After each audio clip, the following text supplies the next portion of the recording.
نحمده ونستعينه ونستهدينه ونستغفره ونعوذ بالله من شرور أنفسنا ومن سيئات أعمالنا من يهد الله فلا مضل له ومن يضلله فلا هادي له أشهد أن لا إله إلا الله وأشهد أن محمد رسول الله اللهم صل على سيدنا محمد وعلى آله وصحبه ومن تبعهم بإحسان إلى يوم الدين.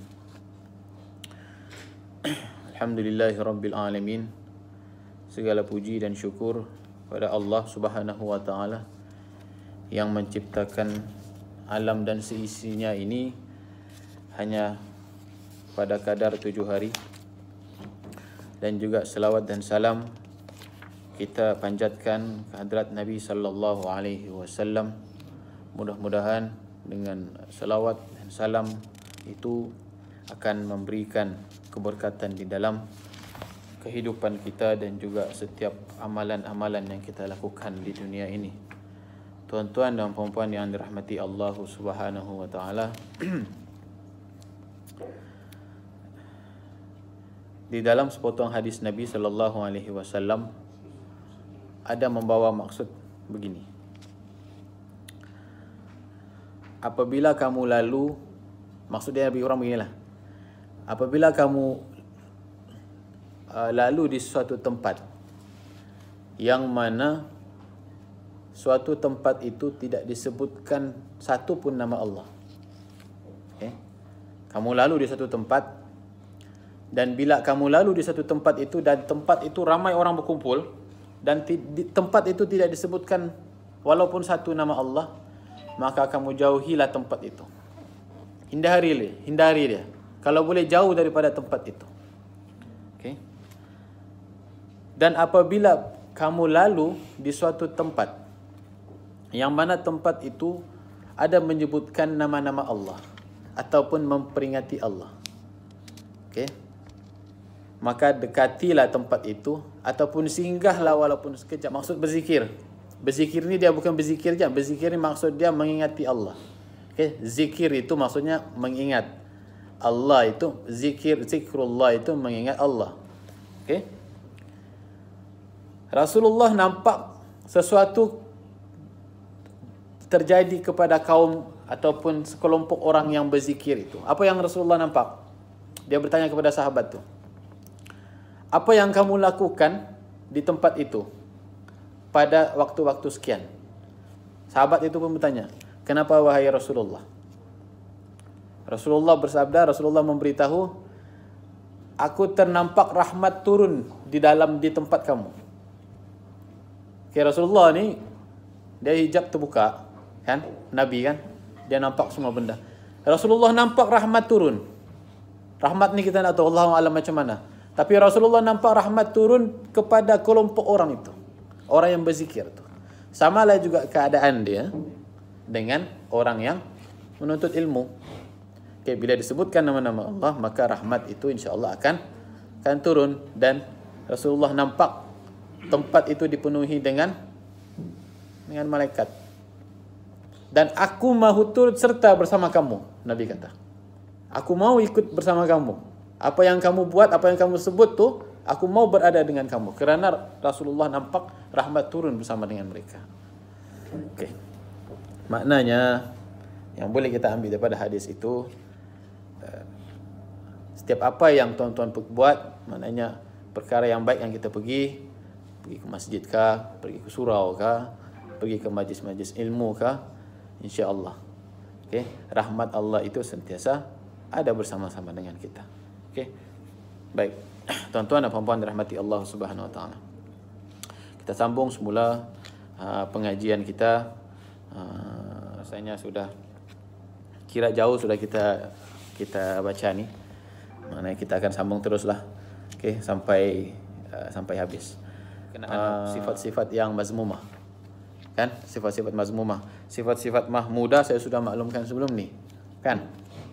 Sifat-sifat mahmudah itu adalah sifat-sifat yang terpuji.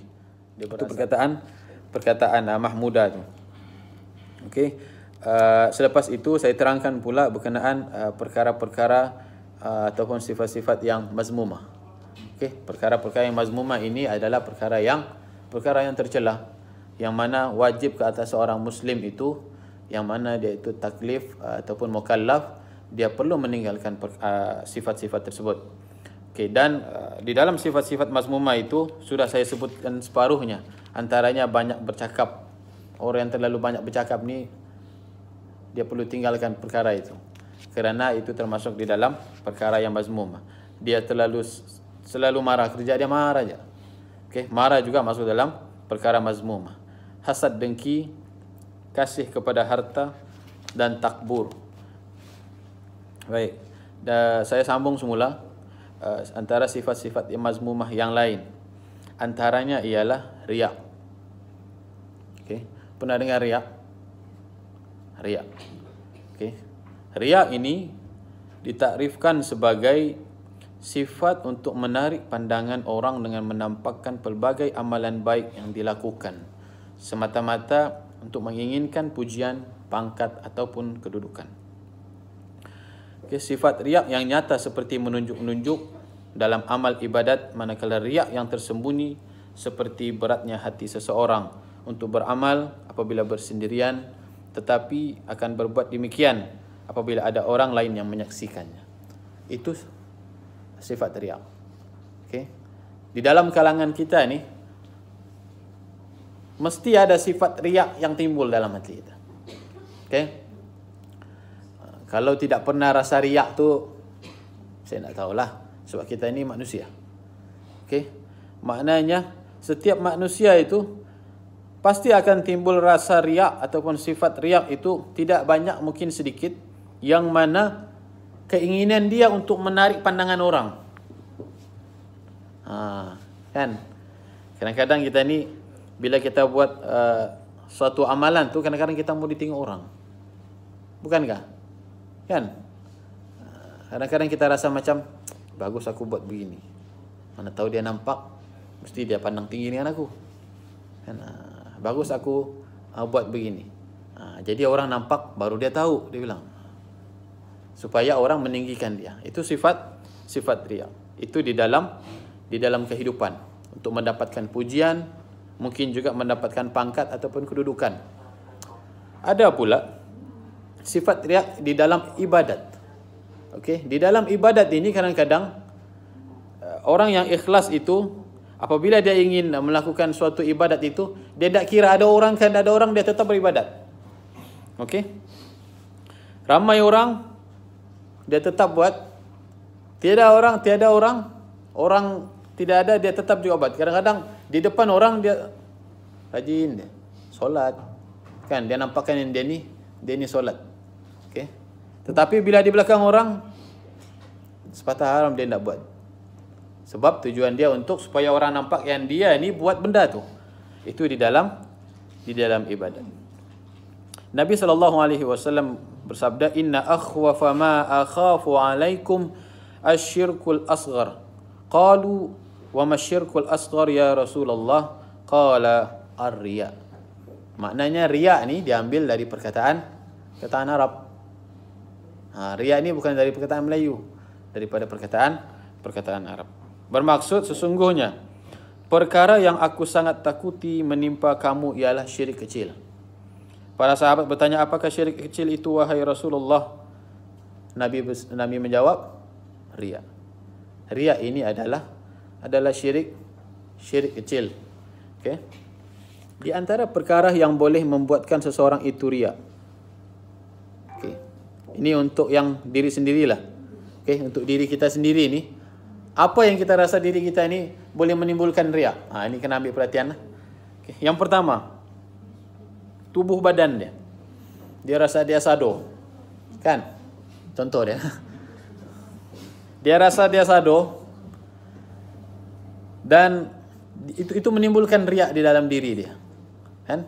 Dia tunjuk badan dia, ialah berkebolehan berbanding dengan orang lain yang kering, yang tak ada apa-apa ni kan. Jadi itu adalah suatu perkara yang boleh menimbulkan riya. Okay? Disebutkan di dalam buku ni, tubuh badan itu adalah punca riya. mungkin dia ni langsing ke apa ke semua, itu tubuh badan lah. Maknanya dia cuba untuk menampakkan kelebihan yang ada di dalam dirinya, maka itu adalah riya. Salah satunya di dalam diri seseorang itu ialah pakaian dia. Pakaian dia juga adalah mempengaruhi sifat riya dia. Mungkin dia rasa baju dia lah yang paling mahal, ataupun baju dia lah tidak ada di dunia ni, bajunya jadi buat satu orang untuk dia aja. Okey. Ataupun apa sahaja yang melekat di tubuh badan dia, bukan sahaja baju, apa sahaja, itu juga boleh menimbulkan riya. Yang mana riya ini adalah perkara yang dikatakan oleh Rasulullah, iaitu syirik kecil. Dan seterusnya ucapan. Ucapan ni sifat manusia yang tidak pernah kalah. Adakah begitu? Dia tidak pernah kalah. Orang ada kereta, dia ada lori. Orang ada lori, dia ada kapal terbang, dia bilang. Itu manusia punya sifat. Dia rasa dia sentiasa ada, dia tidak mau kalah. Melalui ucapan dia sentiasa mempertahankan kebolehan yang sebenarnya dia tidak ada pun. Dia tidak ada pun kebolehan itu. Tetapi disebabkan diri dia yang dia rasa macam tak boleh ni, tak boleh begini ni, aku mesti menang, aku mesti lagi tahu daripada dia. Kita tahu, dia lagi tahu. Kita tahu, dia lagi tahu. Tak tahu benda mana yang dia tak tahu. Tapi sebenarnya dia tidak tahu. Okay, itu adalah sifat riya yang muncul akibat daripada ucapan. Adapun perlakuan. Perlakuan juga adalah satu perkara yang menimbulkan sifat riya di dalam diri manusia. Okey, bila mana seseorang itu melakukan sesuatu perkara yang dia rasa dia je yang pandai, itu perlakuan. Okey, dia buat kerja, dia je yang tahu, yang kawan ni tak tahu. Okey, itu juga boleh mempengaruhi sifat riya. Okey, maknanya empat ni, tubuh badan, pakaian, ucapan, perlakuan ni, kena berhati-hati dengan empat perkara ini untuk manusia. Kerana bila dia terlalu tumpukan empat ni dengan diri dia, akan terbit rasa riya. Terbit dah. Dia mesti akan terbit. Sedikit, tak banyak, sedikit. Okay, sebab rasa riya ini ditegah oleh Nabi SAW. Okey, yang seterusnya ujub. Ujub dengan riya ni lebih kurang samalah. Okay, tetapi dia ada pengertian yang lain. Okay, yang mana ujub ini dia berkait rapat dengan takbur dan riya. Adapun ujub bererti dia berasa kagum dengan keistimewaan dan kelebihan diri dia sendiri. Dia fokus kepada diri dia aja. Dia rasa aku ni macam aku je yang paling sempurna di sini ni, dia bilang. Tapi aku nak bising-bising lah. Aku rasa bila dia tengok cermin kan. Iya, dia tengok cermin. Dia rasa macam boleh tahan juga aku ni, dia bilang. Itu dia ujub dengan diri dia sendiri. Hati-hati tuan-puan. Okey, jangan kita rasa bila kita tengok cermin kan, tak ada je orang tahu ni. Memang mana ada orang tahu apa yang itu diri kita. Okey, memang dia nak bagi kesan kepada orang lain, sebab kita tidak riak di depan orang lain, tapi kita ujub dengan diri sendiri. Ujub juga dilarang oleh Allah Subhanahu Wa Taala. Nabi larang kita ujub. Okey.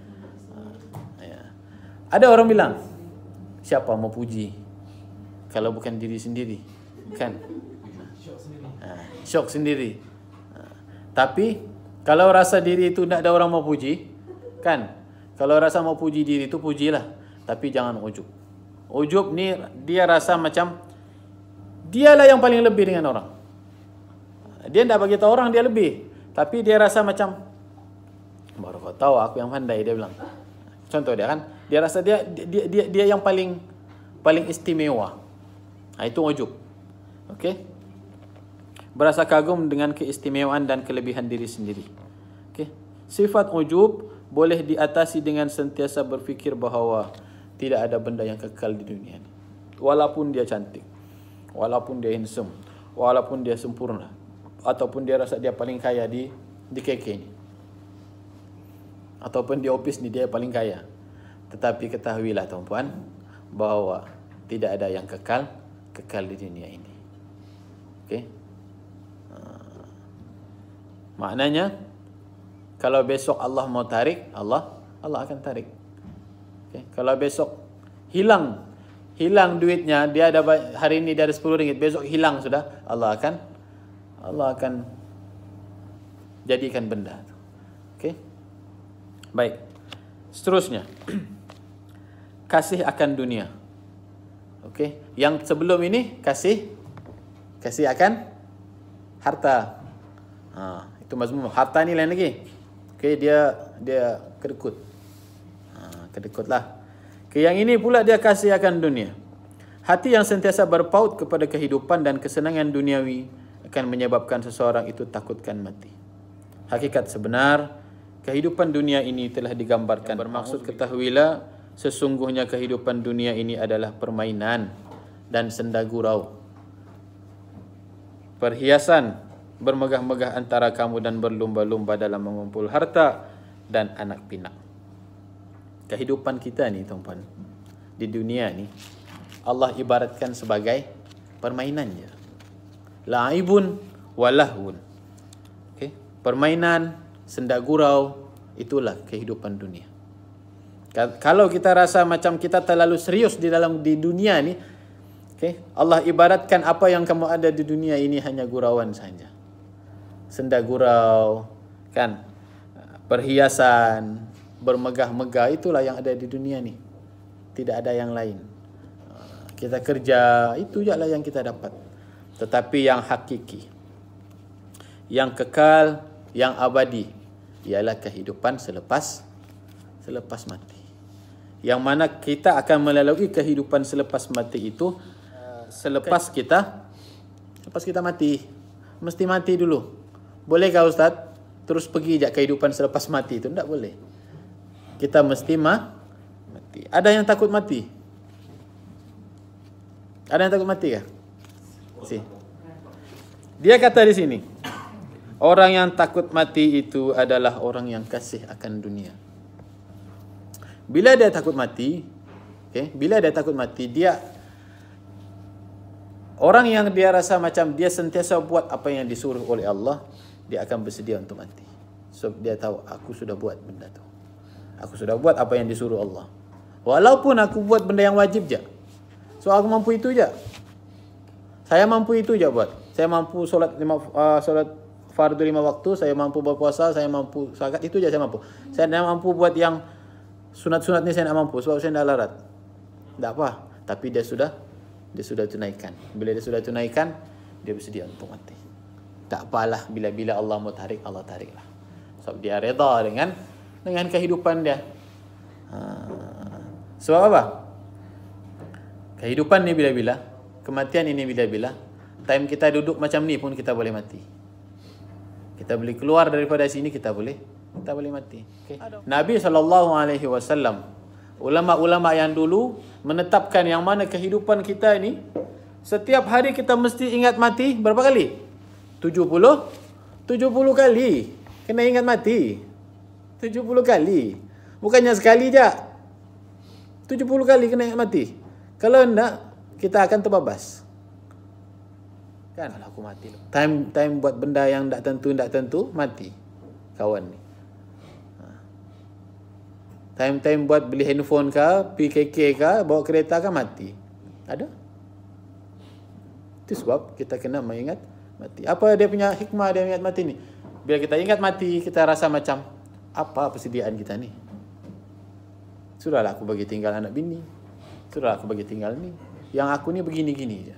Hidup aku macam ni. Pergi bangun pagi, tak solat subuh, terus pergi kerja pula, sibuk pula, itu ini apa semua, balik kerja, penat, makan, tidur. Tiba-tiba tidur nak bangun-bangun, mati. Apa yang dia dapat? Tidak ada dia dapat. Sebab dia kerja tidak lillahi ta'ala, bukan kerana Allah. Habis. Itulah kehidupannya. Baik. Kasih akan dunia. Itu antara perkara-perkara yang mazmumah lah. Yang terakhir ni saya tengok di sini, kasih akan dunia. Pastikan kita jagalah diri kita ni. Tidak ada orang yang boleh jaga diri kita ni. So kita ni degil. Diri kita ni kita aja boleh jaga. Saya tak boleh jaga tuan puan. Saya boleh menyampaikan je. Okey. Saya cakap dengan meja ni, solatlah, puasalah, buatlah, itulah, inilah, datanglah. Saya hanya boleh buat macam tu. Tapi saya tidak boleh mengubah, tuan-puan. Okay. Innallaha la yughayyiru ma biqaumin hatta yughayyiru ma bi anfusihim. Sesungguhnya Allah itu tidak akan mengubah suatu kaum itu kecuali dia ubah diri dia sendiri. Dia ubahlah diri dia. Allah tidak akan ubah kalau dia tidak ubah. Okey, itu maksud dia. Okay. Saya rasa itu je sedikit perkongsian daripada saya berkenaan sifat-sifat mazmumah. Okey, kita didiklah diri kita sendiri. Okey, kita cubalah ubah diri kita. Kita rasa macam kita sudah jauh kan. Kita rasa kita sudah jauh. Aku rasa aku sudah jauh. Bila tengok kawan-kawan pergi sembahyang di masjid, ikutlah kawan-kawan. Pergi mana? Sembahyang. Kawan dah akan panggil, marilah. Sebab dia dah akan bangun. Cuba paksa diri, pergi je. Kaki ni macam berat lah Ustaz. Pergi saja. Pergi, sebab yang berat tu ada syaitan di bawah tepi menahan, dipakunya lah kaki kita. Okay, cubalah kita ubah diri kita. Macam mana kita mau ubah diri kita? Kita paksa diri kita. Paksa aja. Sebab ibadah ni dia tidak boleh orang bilang tidak ada kompromi. Perkara yang berkaitan dengan ibadah ataupun berkaitan dengan perkara yang wajib, dia tidak ada kompromi. Dia bukan sunat. Perkara-perkara sunat. Perkara-perkara sunat ni boleh lagi. Kalau kena buat, mesti buat. Tapi Ustaz belum dapat hidayah ni. Tak boleh, mesti buat. Tapi Ustaz saya tak pandai baca. Buat je. Sebab manusia ni dia penuh dengan alasan. Itulah manusia yang diciptakan Allah Subhanahu wa taala. Baik, saya rasa itu dia sedikit perkongsian daripada saya. Aku qauli hadza, astaghfirullahalazim wa lakum. Assalamualaikum warahmatullahi wabarakatuh.